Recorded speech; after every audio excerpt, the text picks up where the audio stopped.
This is the Nefio observability meeting on Pacific time,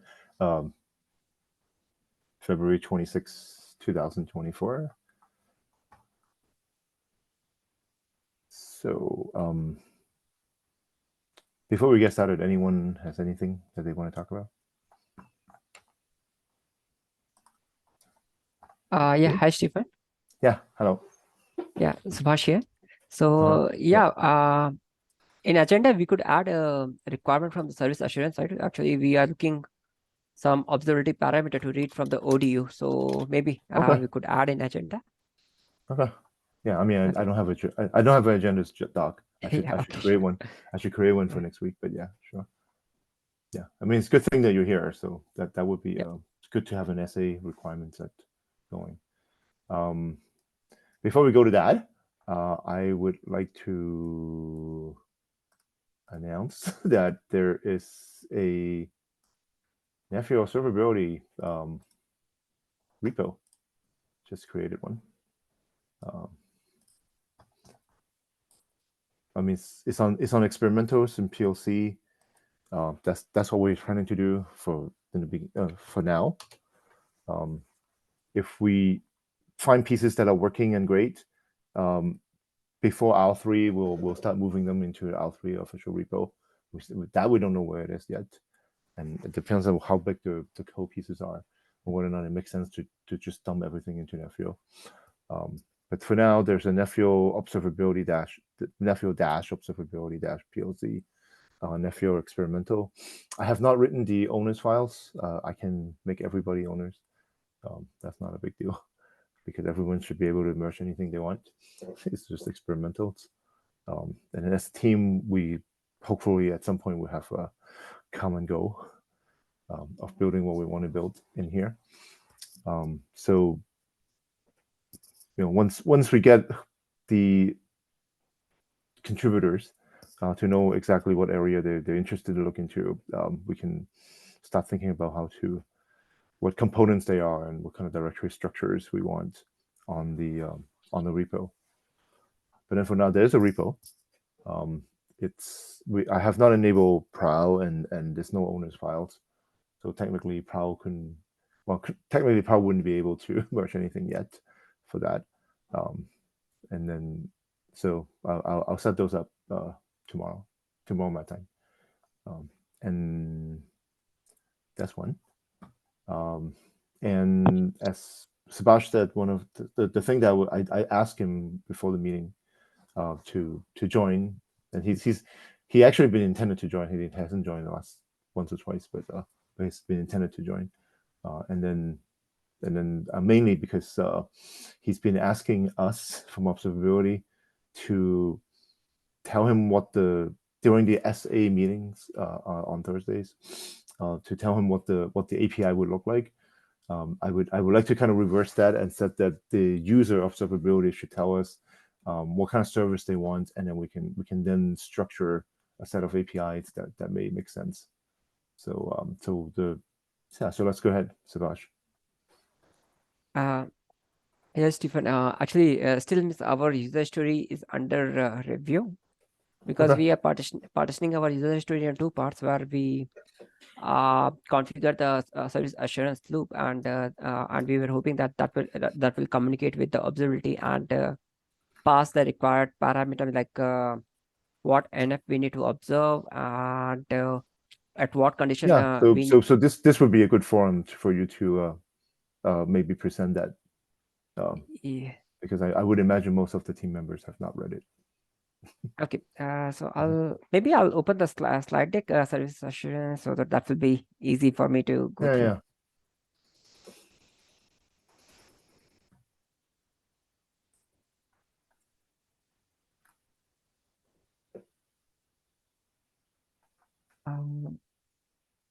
Just a second, miss. I'm just opening it.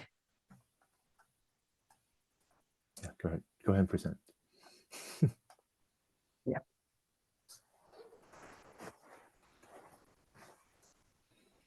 Yeah, I hope it's visible, right? Okay, at least I can see it. Hopefully everyone else can. Now it's. Yeah, I can see it too. Okay, so yeah, this part actually, yeah. So yeah, this is still we are discussing, and Wim is also there. He was the guide guiding us like what exact piece we need to work, how we should realize this work. So if you see in a high level, you can divide this in a two parts. One is for the work actor placement, so that requires the uh, logic related to deployment and the actual service assurance that happens here between the actor and ODU. So just for time being for this diagram, just understand things from right of this GitIA is actually the workload cluster, and the left of it is our management cluster. So in the management cluster, if you see the step number, yeah, here, observability, step number, yeah, here, after 7 here, this particular piece, where the observe ODU, I call it. So there we provide some parameters like condition, KPI, service, IP port, cluster name is space, callback, where you need to give the callback. So this kind of a requirement we wanted to pass it to observability. And yeah, after this configuration, observability will listen those observe those NF or ODU more specifically, and pass it to the actor pod, so which is running here in the workload cluster. So finally the actor will take the action on the ODU. So here this particular piece flows is happening. And also we were discussing with the Vim, so he was helping us for this part. So he also suggested that enough to infra also we could look how it will solve the problem of the actor placement, so that we only focus on the work of the service assurance that is happening in the workload cluster mainly. So so we need to also think around these aspects, like if NF to infra is the way to go, then how it will work along with the observability with this framework. So yeah, this is the overall picture. Maybe Wim could comment also if I missed something. So the first thing would be so that that's a good outline first. Yeah. The first thing you want is a set of conditions. Or what Yes. the conditions of you sending an alert, or you're expecting observability to, because you have IP service IP import. So do you want things to be streamed to this controller? Yeah, this actually details the service IP port and these things I wanted to provide in the context of collecting the information from the ODU. Like ODU also will export its KPI parameter of certain services, right? So I was not sure like how to pass it to observability, or how the observability will handle it. So you can think in this way. Currently, the service IP port might possible that observability knows how to observe from the audio, so that could also happen. But just for the clarity's sake, I just am passing this parameters, like how observability should observe the audio from which service. Okay. Yeah. And That's callback, an I'm interesting missing question, I guess. very Vim has his hands up, so Yeah. so some of this makes sense, but go ahead, Vim. I mean, we For have me, to kind of doesn't dissect a it, lot but of yeah, sense go ahead. Vim. because see, do you hear me, by the way? Yeah. A Yeah. little light, but yeah, sure. Ah, really? Yeah. I Okay. mean, at least for me. Okay, so I'll speak louder then. Okay. Yeah, Kamala Sabash, which is much more clear than you. But anyway, yeah, great. Okay. Thanks. Is this better? Is this any better? Yeah. Yeah, Great. it is better. Okay. Yeah. Good. So first of all, I think so from the management cluster, given that the actor pod is the one that is doing the service assurance, right? So the observability should come from the actor pod to the observability.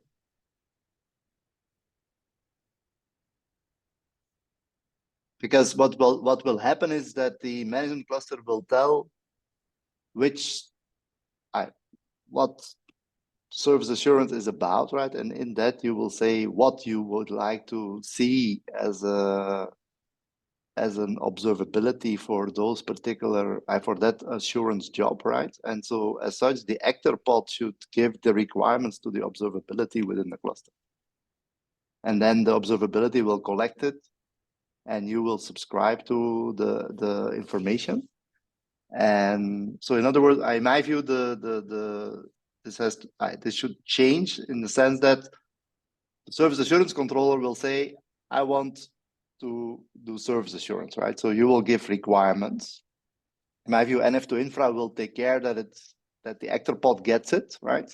So there shouldn't be anything there to act upon. So the actor pod will know, okay, this is the service assurance requirement, and he will translate that towards the observability within the cluster.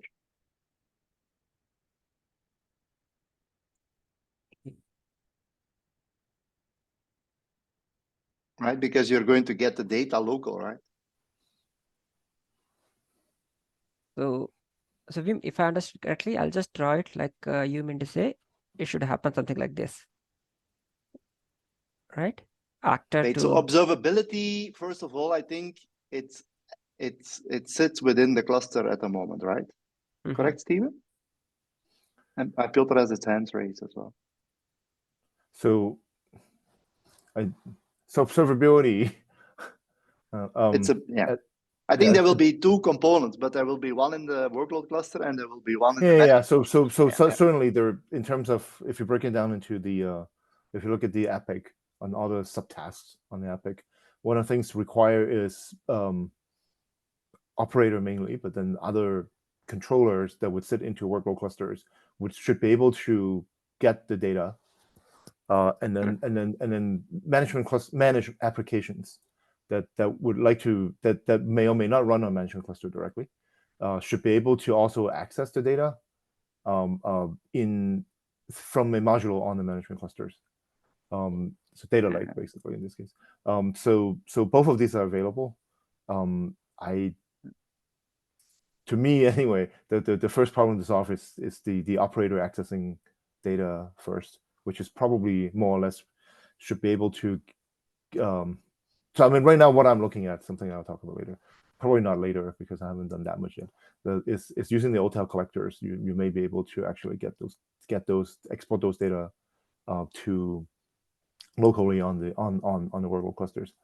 But I think maybe just to clarify. Just to clarify from my perspective, so the actor pod that you see here, right? The actor pod, the actor thing, the actor module runs on the workload clusters. Is that what it is? Correct. Just to clarify, right? Because you talk to them about as an operator, right? So you could have a generic actor pod that is doing what the operator is supposed to do, right? So you have basically the actor pod can be instantiated as part of the operator itself, right? So because he has a specific knowledge, right? In which case he will act. But you could also think about generic actor pods that basically do some stuff like for example, KEDA, for example, today is doing something like that, right? So it's a very generic actor pod that you give it, you can give it any metric, and with some logic, it will act on something. So I think of the actor pod in two ways, as a generic element or as part of the operator. That's how we should think about it. So as such, that's how I see it, at least. Yeah.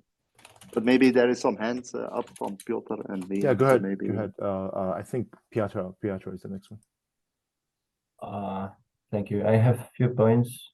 First of all, regarding the actor pod, I still don't get it concept, honestly. I mean, I'm a little skeptical. I believe in the Nephew, the operator is kind of actor pod, let's say, who should manage the network functions and make sure that they will be running and healthy. So I'm not sure if I get the idea. So I think, Piotr, my perspective, what I tried to clarify before, right, is that the actor pod, you could think of it as part of the operator, but you could also build a generic actor pod for example, let's say, take for example the autoscaler today in Kubernetes, right? So you basically have a set of metrics, right? And he autoscales, right? So there's nothing that you do in the operator for it. That you basically take the horizontal or vertical autoscaler as a generic actor. Does that clarify? Whereas you will also have very specific things that you will be monitoring through the operator itself, and you will so in other words, there will be, so think of the actor pod as the generic service assurance thing for certain activities, whereas you can also have an operator that is then specialized on the specific things for your specific network function. So actor is like I mean- HPA that takes actions, and then it's based on a set of data, and then the ask is we provided that data, so they can enact. This Uh, kind of makes sense, let's say. The question is about the responsibility division between the operator and generic components, and the Yep. question is the reconfiguration of the bandwidth, if it's Correct. Yeah. specific Okay. task or it's some kind of generic task for all network Indeed. functions, because- And that's the but at the moment, I think we should think of it as a generic thing, which could be depending on your use case. So like you said, the bandwidth change, probably you want to have control about, right? So as such, it could be seen as part of the operator, or you can build a generic component. Now, even if you have a generic component, that you could still instantiate it as part of the operator as well, right? So it's not because, so we have to be thinking about this a bit broad in my view. But you're right, is that the level of control and what it acts upon will determine whether it's a generic function or whether it's a specific implementation. Yeah, Wim, I will add my thoughts on the actor part. Actually, the actor in context of, if you go in a RAN world, right, you will find there is a RAP and XAP. So which are the very specific about their use case. For example, there'll be a certain guy who will take care about the congestion in the RAN. Some consumes the cell metrics, and some consumes the UE metrics. So those things, it consumes it. And if you see in the context of our app, so that is like a slower path for the control loop. So they actually participate in initializing some ML related training.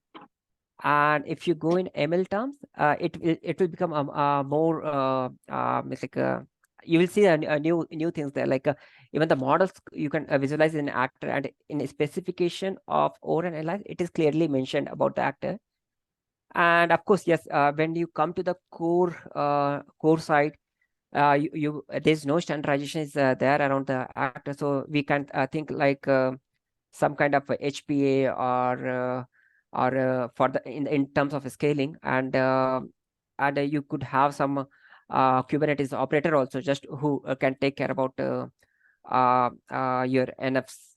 Again, that will be we can think about think around there, like more scenarios we can think it actually. So actor, I feel it is a broader it will serve the broader use case.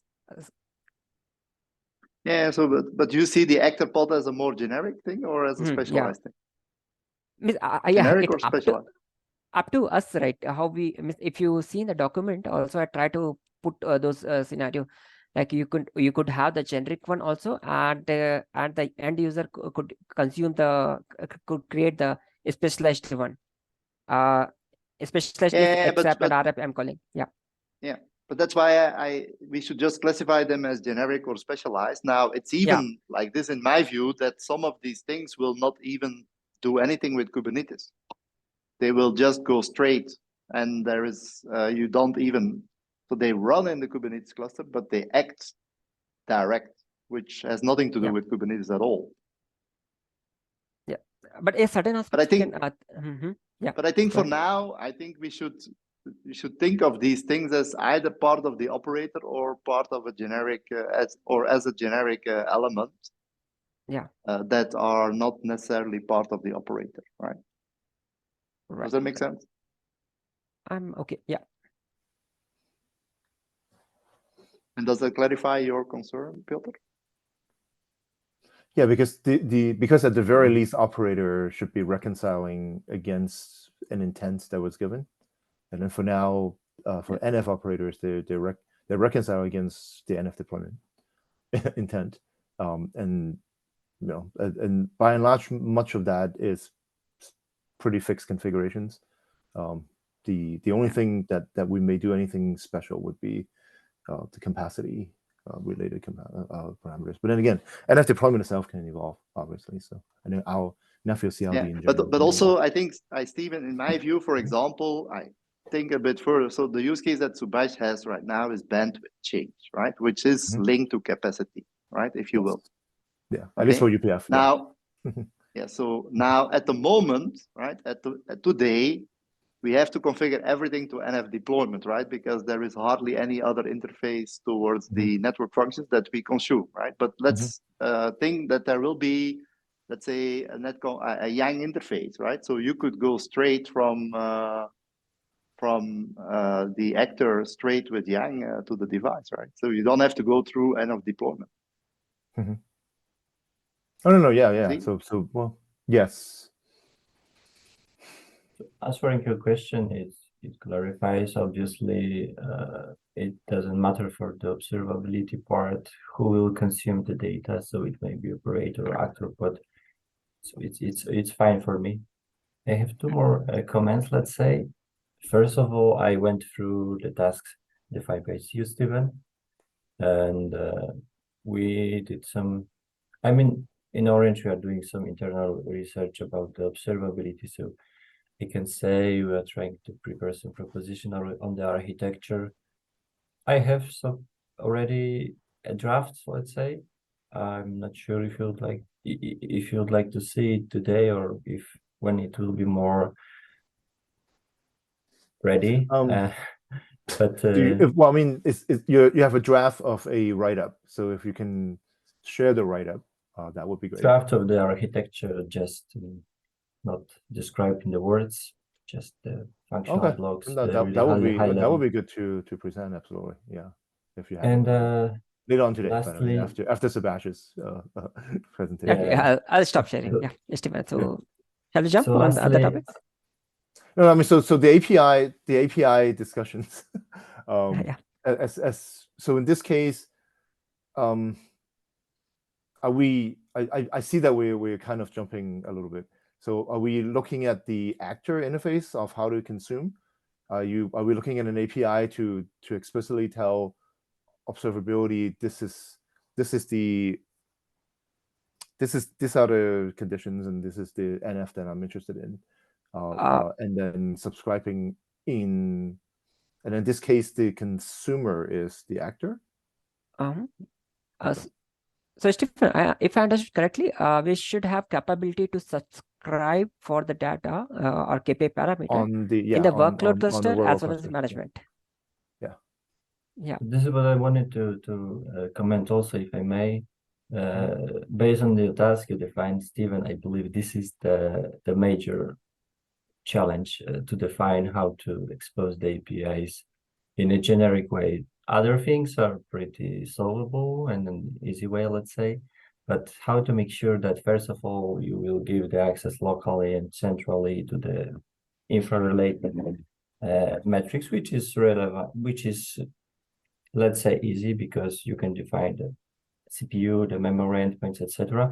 But the part with defining, let's say, via CRDs, what needs to be observed in the specific network functions or in the specific service, it's more challenging how to make sure that the observability will be aware about that. I mean, you can observe anything, but then you just have some data and you are not aware of what is inside your data. That's why you probably should define. Yeah, in a way, I would be leaning towards good granularity that we can look at is nothing more than the understanding that we have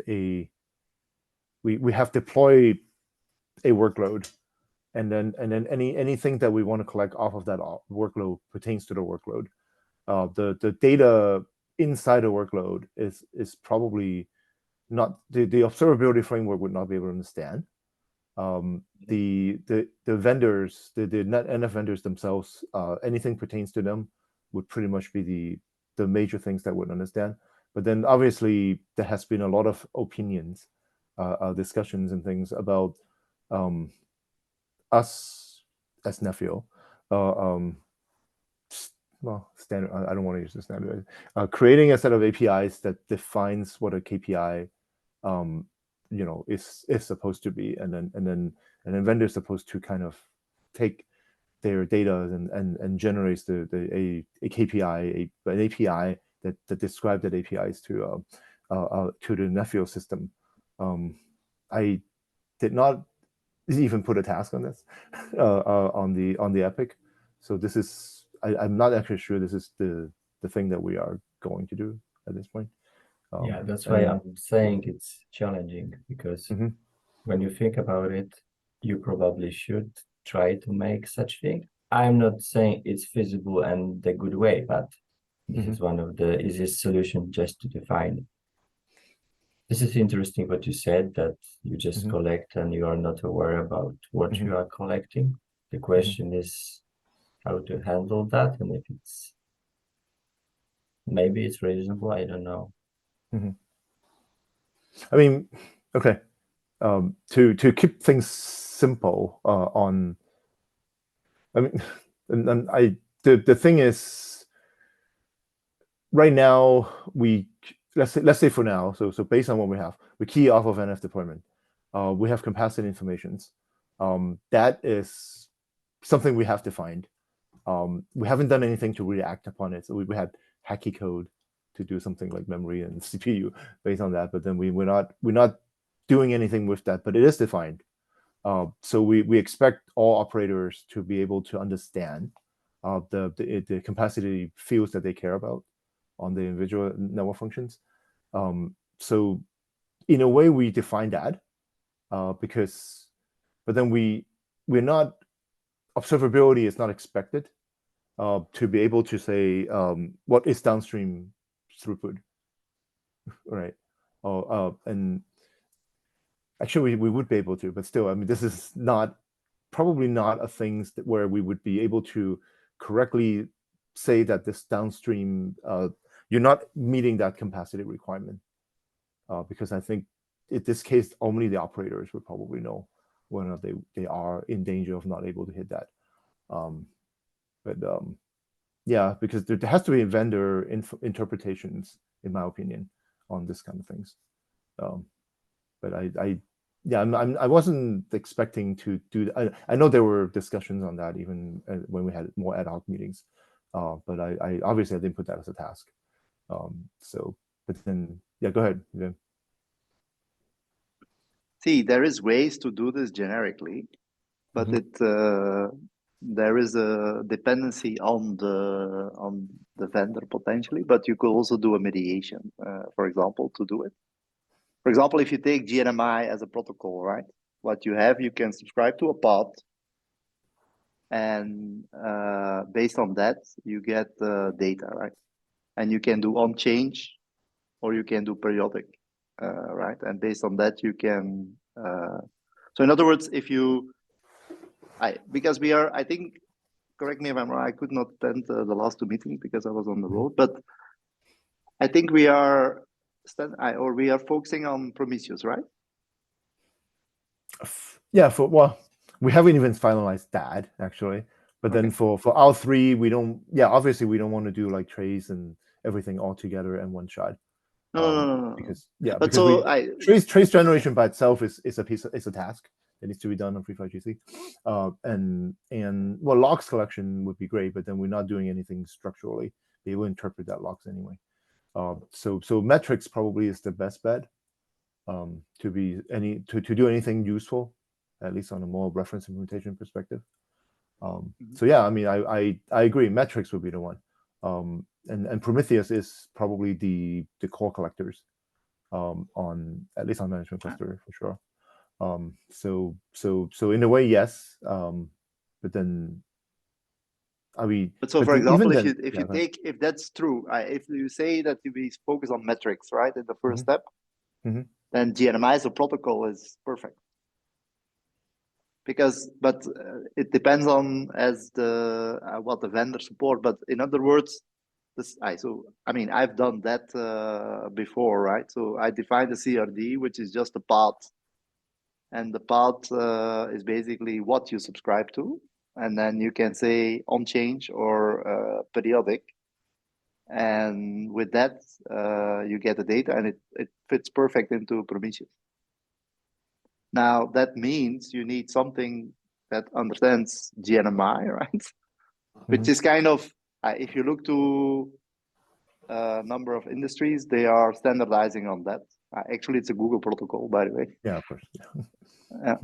So, but as such, what I'm trying to get to is, towards Piotr's point, if you use a certain mechanism, which so what GNMI basically does is says, here's a path.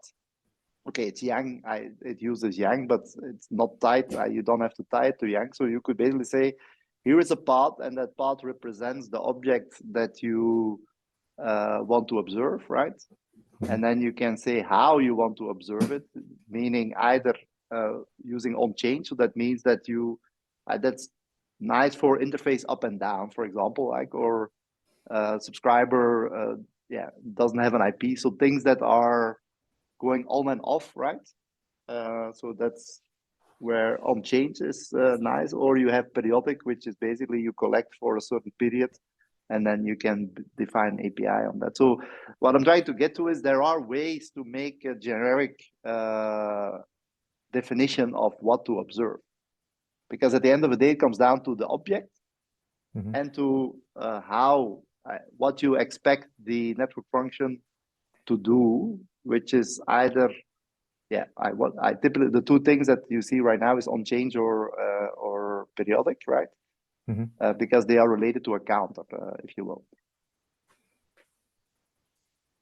And then you also have in GNMI, they also specify once, right? So you could basically say, I just want it once, so I just collected once.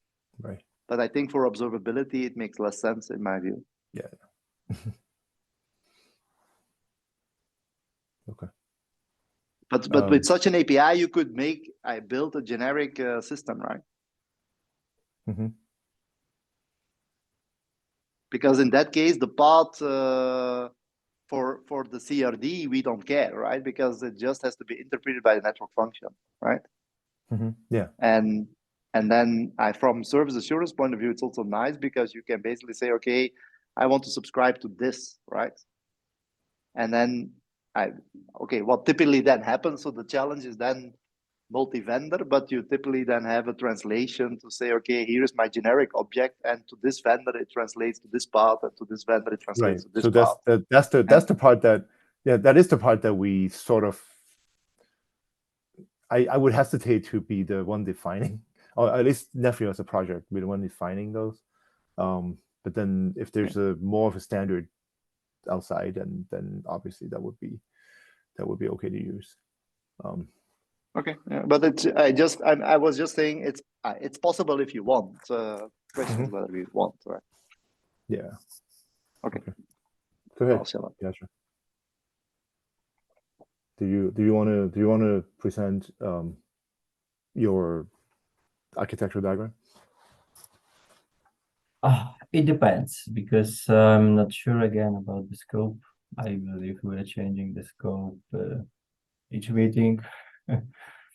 No, but let's see what view. let's see what it is. So in terms of like getting a little more understanding of what some of the community suggestions are.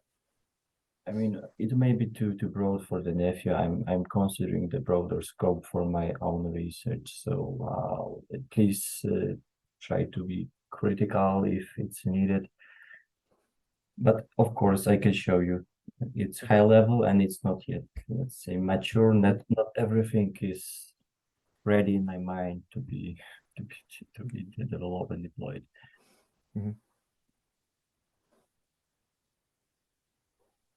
Yeah, I mean, depends on you. If you're comfortable to show, that would be great. Can you see the screen? So this is the high-level overview. I have more descriptive on the second slide.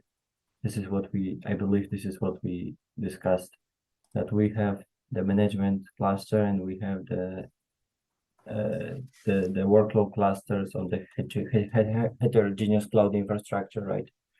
And you would like to collect all the information locally. You have the data collection from the infra, from the Kubernetes, and network functions, including operator. Then we have some stack of the observability. And from there, we can use the data. Some data can be used locally, some data can be pushed to the central, the central cluster. This data in the central cluster could be used in the Nephew scope by the Nephew, in the broader scope, maybe by the service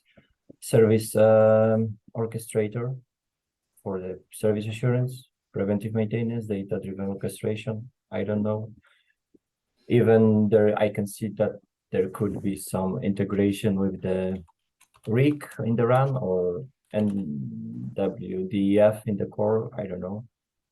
So, of course, the data which is stored locally, it's not living that long as the data which is pushed to the remote, because the workload cluster are smaller. So we need to carefully pay attention what and how long we are storing. But moving to the more descriptive, I have prepared two versions. The first one is without, and the second one is with some kind of auto collector. So maybe I will present this one. So on the top you can see the management, and on the below you can see the workload cluster. On the workload, I can see that we have network functions again, which are managed by the operator, and we could assume, of course, this is auto based on the auto standardization. So we can assume that each network function or each pod has some auto collector or custom auto collector. It depends on our needs. From there, the data is pushed to one per cluster collector. This is the representation where we have receivers, processors, and exporters based on some data classification, or I don't know, some maybe existing processors. We could push some data to the central backends and some data to the local backends. We also have the daemon set, which is, I mean, this may be also realized by the Prometheus itself, some node exporter of the Prometheus, but auto collector also will be okay for this task. What is new on the slide based on the previous is the eBPF programs. Why I included that? Because first of all, it's scalable and it's a great solution. And the second of all, for our use case, which is Free5GC, Free5GC is written in the Go. So auto instrumentation using regular OpenTelemetry processes is not possible because Golang is compiled language. But there is some kind of solution which we didn't yet deep dive, which is auto instrumentation of the Go code based on the eBPF programs. So it may be the possibility to use both the sidecar for some part of work and some eBPF programs for the other part of work.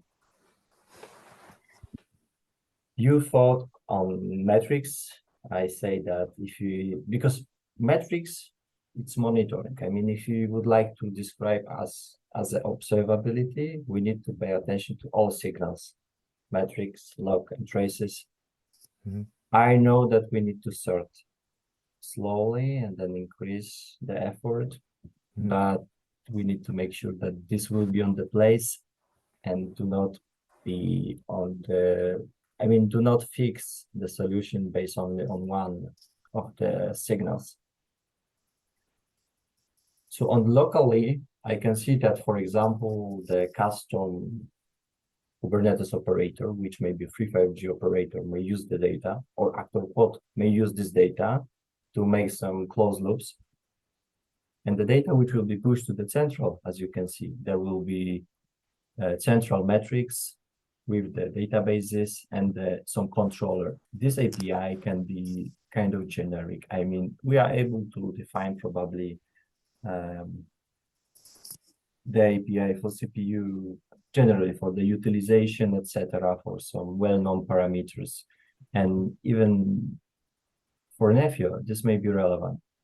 It was one of the tasks to define the Nephio observability itself. So I believe the framework which I described for the workload, it also may be applicable for the Nephio observability. So I'm not sure if Nephio will be realizing the procedures described here, which is service assurance, preventive maintenance, or data-driven orchestration, but it might, in my opinion. But like I said, it's kind of broader context. Maybe one last thing is that we have to somehow orchestrate the collectors, and there is I wouldn't say de facto standard yet, but emerging standard, which is OP-AMP. So in the broad solution, we could think of some OP-AMP server to orchestrate the collectors. This is, in my mind, a kind of new task. I'm not sure if it's even feasible, but I decided to put it there, some kind of eBPF orchestrator. Mm-hmm. I'm new in the eBPF domain, so it's just a placeholder. And of course, the traces itself are the graphs, but in the central cluster, I see that we should have some kind of graph representing the services and correlation of the services with the specific metrics. Yeah, I'm not familiar with OP-AMP neither, so I don't know what it actually does. I'm also new. This is kind of the protocol to orchestrate in the auto to orchestrate the collectors, but the implementation maybe on our side, or I saw once one tool from ObserveIQ, which is Byteplane, which is implementing this protocol, but of course I didn't deep dive yet. It's just a placeholder, so maybe this is the reference which I would like to show you. I mean, we do want to manage the collectors, but the deployment of them, I think it comes kind of standard off of Open Telemetry. And this is in terms of the life cycle of those things, then that's a different story. And this is described in the Open Telemetry documentation. Oh, it is? Okay. This is where I get it from. So it was described as the emerging standard to orchestrate the collectors. So they're basically managing the collectors by itself. Yeah, that's what it is. Yeah, but I don't think, Piotr, for us, I mean, we can just consume what they have, right? So we don't have to do anything. Yeah, no. Yeah, so we just, well, I mean, we have to have installation, set it up, and making sure that it runs. Yeah, for sure. Yeah. And have like a life By cycle. the way, Yeah, Sebastian has a hands up. So Yeah. sorry. Go ahead. So yeah, Peter, I just wanted to know, I did not see any arrow which says like how we are going to configure the observability on the NF, because I don't think so you are continuously collecting all the parameters, right? It is again based on user preference, like what NF need to be observed, right? The configuration need to be passed somewhere. So to answer, this is what I started to ask previously. I mean, earlier. This is the most challenging task, I believe. There are parameters which can be observed constantly, because you would like to know how the CPU utilization is changing. So this kind of generic observability should be on the place, in my opinion. But how to translate the requirements for the NF itself? I mean, I can see that we have some CRD which is deployed per network function or per operator that, again, the metrics which will be collected from the infra, etc., they are easy. They can maybe standardize. There is a definite set of those metrics. The metrics or KPIs which the operator will use, this is kind of vendor specific. So I'm not sure how to realize that. That's why I'm said it's not fully ready proposition. Mhm. So we need Okay. this kind of mechanism probably which you are suggesting. There is CRD, there is a high level intent, but how the observability based on this high level intent will be able to define what and how to observe, how to process it, and how to store it. Maybe the idea is what Steven proposed, that it shouldn't be aware what it's doing, it's just doing, but we need to think about it. Yeah. Okay, yeah, Yes. So if we expose an API, then obviously, well, CRDs, then obviously there has to be something sitting on the management clusters to translate that into yeah, this is the beginning of what we start observing. The implication of that, of course, is your whatever the application is, service insurance included, is operating on cross workload cluster service. So you need some level of aggregation somewhere, which probably isn't our job, I would say. Yeah, Yeah. for observability. So how you define your service Yeah. across, that includes bunch of NFs from a bunch of different clusters, is not something we do.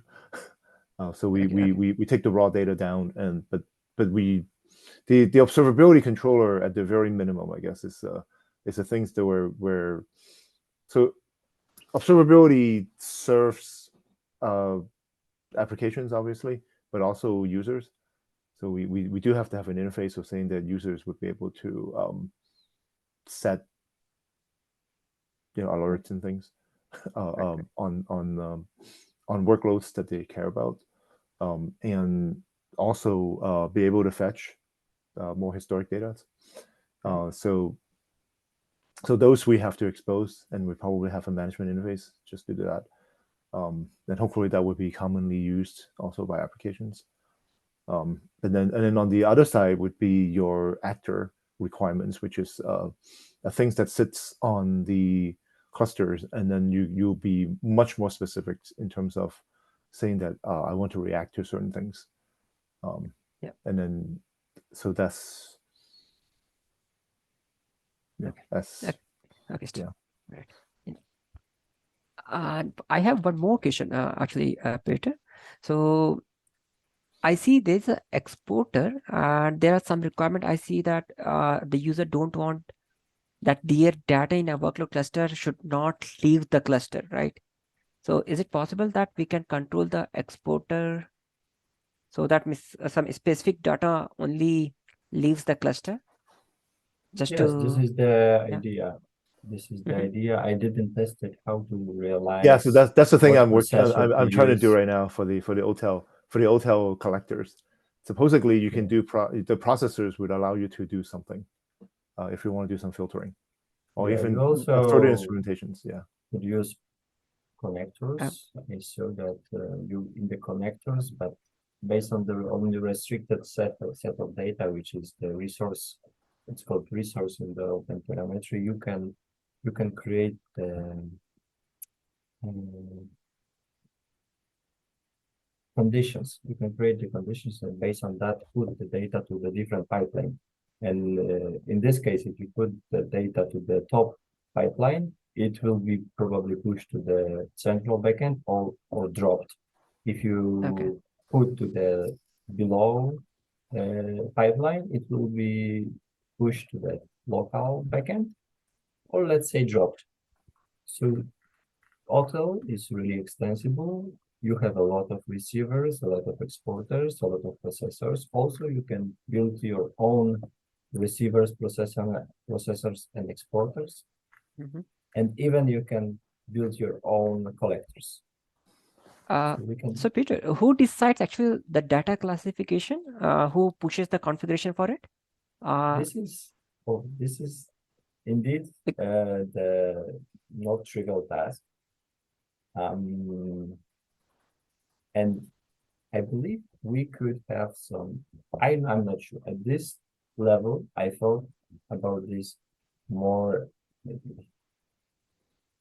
Yeah, because I feel that it's like an operator should able to add the filter logic according to that. No, so you can configure it through OTel. We can write code to add into the processors.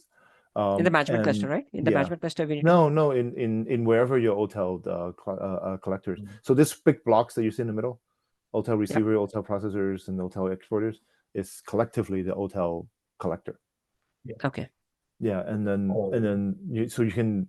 It runs right now. The sort of things I only started doing really is try to run that on the workload clusters and see whether or not this is a good thing for us to stream something over to the operators locally. And then so at this point it's too early for me to know if it it seems. I mean, I don't know yet, but hopefully I'll get it far enough to know whether or not it really is a good piece of things to use.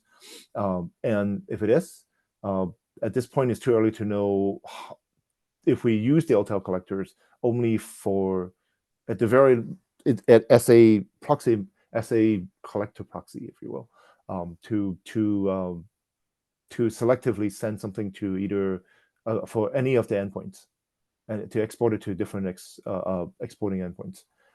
Then the idea would be, because it runs on the workload clusters, do we want to have configuration interface? So for sure, we don't want you to, even as an application, to just randomly add a processor and exporter into the, because this piece of thing will be managed by observability.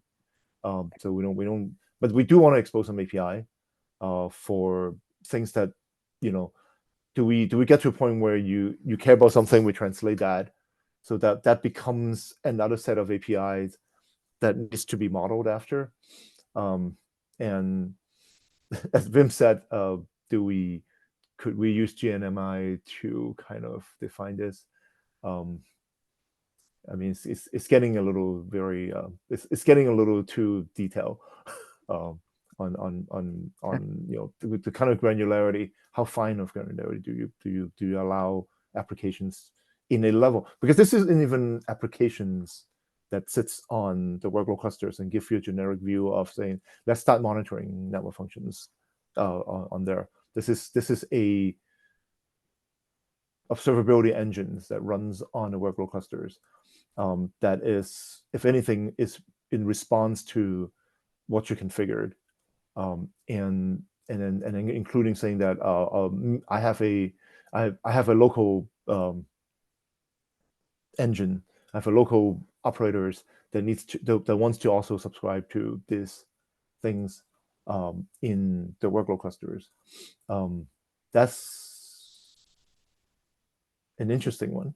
I mean, the flip side of that would be your actor example. Your actor is configured by you, service assurance management module, or whatever that is called, and then they would translate that into a format such that we would know how we filter things that would be exported to the actor, and then that has implications that we do have a local configurable interface for your actors.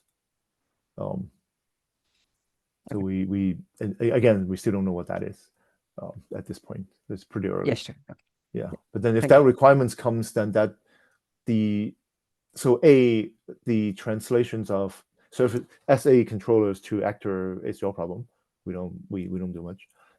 How the actor interacts with the OTel collector that observability manage is something we need to agree on, and then we'll have to implement that to ensure that you'll be receiving the data that you're expecting to receive. Yeah. No, actually, I was asking in generic terms, like how actually things are happening in the observability, not in the context of service assurance. Oh, Yeah. well, in OTel, this is configurable by Yeah, okay. applications. So obviously it is configurable. Yeah, okay. Yeah. Yeah, thank you. If I may summarize, Mhm. the auto is really generic and vendor agnostic, and this is just the proposition of the hierarchy. We can change the hierarchy. We can get rid of the sidecar, or we can get rid of the demonstrate, or something like that. We can do everything we want in this perspective. Also, we have processors. We can process the data in the collector, but maybe it would be reasonable to do only minor processing here and do the other of the processing to the backends, because it may be more efficient. I'm not sure. So this is under the proposition, and I will be really grateful for the feedback in the next meeting or offline. Mhm. What do you think, guys, about these propositions? And I know that for the nephew first spoke, we may decide to reduce that to some specific aspects. But just I let think me the know. workload cluster looks okay. I'm not sure we have local backends per se on the workload clusters, because you're thinking that we store them and then the insight or whatever local insight operators would be getting a data locally. And this is my thought, because backend in the nomenclature of auto, for metrics, we may choose Prometheus. For the logs, we may choose, I don't know, Fluentd or something. Elastic. Let's say Fluentd, Elastic. Yeah, okay, Stack. Elastic, yeah. Mhm. For the trace is Jaeger, right? Mhm. So you don't need to define long-term. We don't. It's just that you want to store Yeah, but this locally and then have another summary or even detailed views on management cluster also. So that's Yes, those are some of the things to discuss, because we pretty much have time. on the But, different metrics, right? We do not want to push everything to the management to make it scalable. And the backend is needed probably to make sure that we are using those standardized APIs, query language for all the signals, etc. Mhm. But of course, this is just a proposition to discuss. everything, whether or not we want to send everything to the management cluster, is by itself a thing that we haven't decided. But then by saying that we create a data lake has implications that we want all raw, unfiltered data to all be stacked into that data lake. So if the workload cluster is disconnected, it died, it went out, it went away. They're historic things for us to check. But again, this is very open-ended, because other than SA, no one has given us like really tight requirements yet for what this is. And then that's all up for discussions. And then we'll obviously iterate as we go. Okay, well, thank you, Pietro. So we are at time. It was a good discussions. Yeah, let's resume next week. Actually, I would say let's get something started on Slack. Let the sub team know what you are interested in terms of investigating, so we can kind of more tracking particular area of what to go after. And obviously, also we should have further discussions on an overall architectural diagrams, like what the one that Piotr provided. So we can do that also in the next meeting. So, anything else from anyone? If not, then great. Talk to you guys next week. Thank you. Have a good day. Great. Bye-bye. Thank Yeah. you. See you then. Bye.